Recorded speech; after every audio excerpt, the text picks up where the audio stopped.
जय श्री कृष्णा। प्रिय दर्शकों, आप सभी का स्वागत है हमारे इस YouTube चैनल पर। दर्शकों, किसी घटना के घटित होने के बाद यदि कोई बात समझाई जाए तो वो बात व्यक्ति को बहुत लंबे समय तक याद भी रहती है और भविष्य में यदि उसी तरह की परिस्थिति दोबारा बने तो व्यक्ति उस बात का ध्यान अपने जीवन में जरूर रखता है। दर्शकों, गुरु चांडाल योग के संदर्भ में मैंने आप लोगों को बहुत पहले ही कहा था कि ये परिस्थितियों को थोड़ा विचित्र करेगा। हम रोज सोचेंगे कि ऐसा आखिर क्यों हो रहा है और ऐसे ऐसे वक्तव्य आपको हर तरफ से आते हुए नजर आएंगे जिसको देख करके, सुन करके, पढ़ करके आपको लगेगा कि इन लोगों की बुद्धि को क्या हो गया है। अगर अब भी आपको ऐसा लगता है कि ऐसा कुछ नहीं हो रहा है तो मैं आपको याद दिला देता हूं। सुप्रीम कोर्ट समलैंगिक विवाह पर सुनवाई कर रहा है।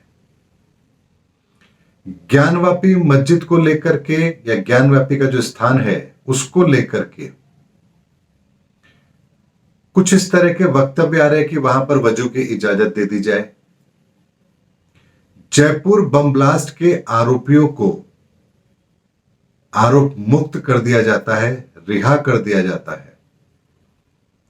ऐसा ही कुछ गोधरा कांड में भी होता है और ऐसा ही किसी और दो चार केसों में भी हुआ है जहां आरोपियों के साथ कुछ अलग तरह का बर्ताव हुआ है। या तो उन्हें बिल्कुल रिहा कर दिया गया है या दोषियों को सजा ना मिलकर के बल्कि एक तरह से कह सकते हैं कि इनाम देने का काम किया गया है। दर्शकों, ये सारी की सारी चीजें इतना समझाने के लिए पर्याप्त है कि जब ब्रह्मांड में गुरु चांडाल योग बने तो उसका प्रभाव क्या होता है। और इसके साथ ही सबसे महत्वपूर्ण बात जो इस समय पर होगी और जो अगले लगभग 35 दिनों की अगर मैं बात करूं तो अगले 35 दिन हमें बहुत सावधानी के साथ भी निकालने हैं। और इसके साथ एक प्रक्रिया और होगी। लोग अपने आंतरिक तौर पर यदि मैं बात कहूं तो अपने आप को बहुत टूटा हुआ महसूस करेंगे, हताश महसूस करेंगे, निराश महसूस करेंगे और अचानक से आत्महत्याएं बढ़ने लगेंगी। दर्शकों, ये बात छोटी नहीं है, किसी के जीवन से जुड़ी है। इसीलिए वीडियो मैंने फिर आप लोगों के सामने बनाकर पेश किया है कि इस गुरु चांडाल योग का एक दुष्परिणाम यह भी होगा कि बहुत सारे लोग आत्महत्या करने पर मजबूर होंगे, आतुर होंगे, या यूं कह सकते हैं कि आत्महत्या करने जैसा गलत निर्णय भी करेंगे।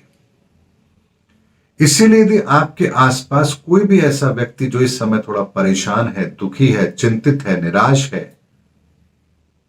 तो आपको उसे मोटिवेट जरूर करना है।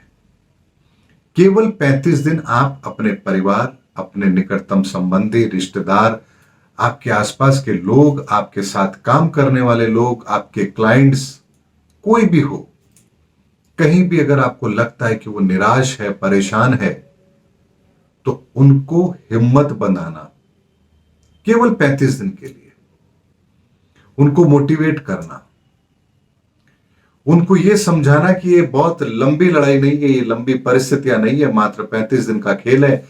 उसके बाद में फिर सब चीजें बहुत आराम से सामान्य होती चली जाएंगी।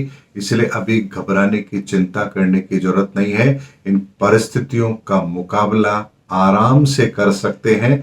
मात्र थोड़ी सी हिम्मत अपने अंदर रखो और ऐसे किसी भी कृत्य को करने का दुस्साहस अपने अंदर मत लेकर आओ जिसके संदर्भ में बाद में आप लोग को यह कहना पड़े कि काश उस समय ये नहीं करते तो आज ये नहीं होता।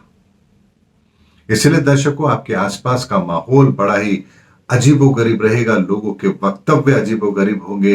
रोज पेपर में आप ऐसी खबरें पढ़ेंगे, कभी सुप्रीम कोर्ट के निर्णय ऐसे नजर आएंगे, कभी हाई कोर्ट के ऐसे नजर आएंगे, कभी आपकी राज्य सरकारें कुछ ऐसा निर्णय करेगी, कभी कोई हड़ताल हो रही है, कभी डॉक्टर्स हड़ताल पर जा रहे हैं। मतलब ऐसा माहौल कि लगेगा कि लोगों को सिर्फ अपनी ही पड़ी है, इस दुनिया की, इस देश की, अपने समाज की, अपने कर्तव्य की शायद उन्हें कोई परवाह ही नहीं है।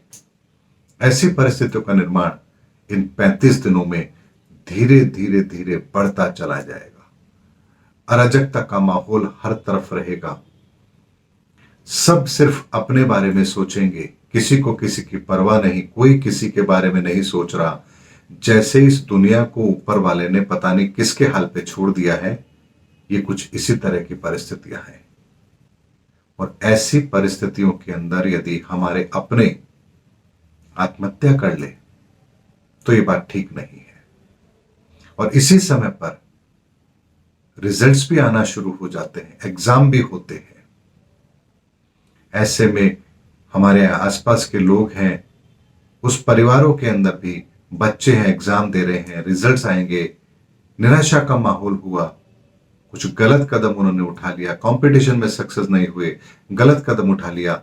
ऐसी परिस्थितियां इस समय पर ज्यादा रहेंगी। इसलिए अपने आसपास की हर परिस्थिति को बहुत ध्यान से उस पर नजर रखें और किसी बड़ी घटना को इस समय पर घटने से आप अवश्य रोक सकते हैं, क्योंकि ये योग है, इससे हम बच सकते हैं। जैसे कहते हैं ना कि गर्मी बहुत प्रचंड पड़ेगी, तो क्या इसका मतलब हमको भी लू लगेगी क्या? ऐसा नहीं है। अगर उस गर्मी के अंदर हम अपने आप को गर्मी से बचाने का कोई साधन ले लेते हैं तो गर्मी हमें परेशान नहीं करेगी, थोड़ा विचलित करेगी, क्योंकि टेम्परेचर बढ़ेगा तो नेचुरल सी बात है कि परिस्थितियां बदलेंगी। लेकिन हम यदि लापरवाही करेंगे तो फिर गर्मी के अंदर लू लगना, बीमारी का होना, यह सब भी अवश्य होता है। इसी तरह से गुरु चांडाल योग के अंदर भी यदि आप कुछ ऐसा करेंगे जो आपको उस समय नहीं करना चाहिए, तो आप इसके प्रभाव से ज्यादा प्रभावित होंगे। और थोड़ा सा धैर्य रखकर इस परिस्थिति से अपने आप को बचाने का काम करेंगे तो आप बहुत आसानी से ये जंग जीत जाएंगे। और ये गुरु चांडाल योग हर व्यक्ति के लिए खराब नहीं है, कुछ लोगों के लिए तो ये वरदान भी साबित होगा। इसीलिए दर्शकों, अपने अपनी कुंडली के आधार पर इस गुरु चांडाल योग के प्रभाव को समझिए और यदि कहीं कोई नेगेटिव चीज आपको नजर आ रही है तो उससे बचने का साधन भी जरूर करिए और अपने आप को मोटिवेट रखिए, अपने परिवार को मोटिवेशन दीजिए, अपने आसपास के माहौल को पॉजिटिव रखिए। ये समय 35 दिन जो शेष बचे हैं बहुत आसानी से निकल जाएंगे। और खबरों को लेकर के विचलित मत होइए, ऐसी खबरों को मत पढ़िए जो आपको थोड़ा विचलित करे कि कोविड के केस बढ़ रहे हैं, आज इतने एक्टिव केस हो गए हैं। 4 लाख केस की न्यूज भी हमने देखी है, ये 10-15 हजार केस की न्यूज को तवज्जो मत दीजिए। उम्मीद करता हूं दर्शकों मेरा वीडियो आपको जरूर पसंद आया होगा। अगले वीडियो में आपसे फिर भेंट होगी, तब तक हमारे चैनल पर बने रहिए। जय हिंद, जय भारत।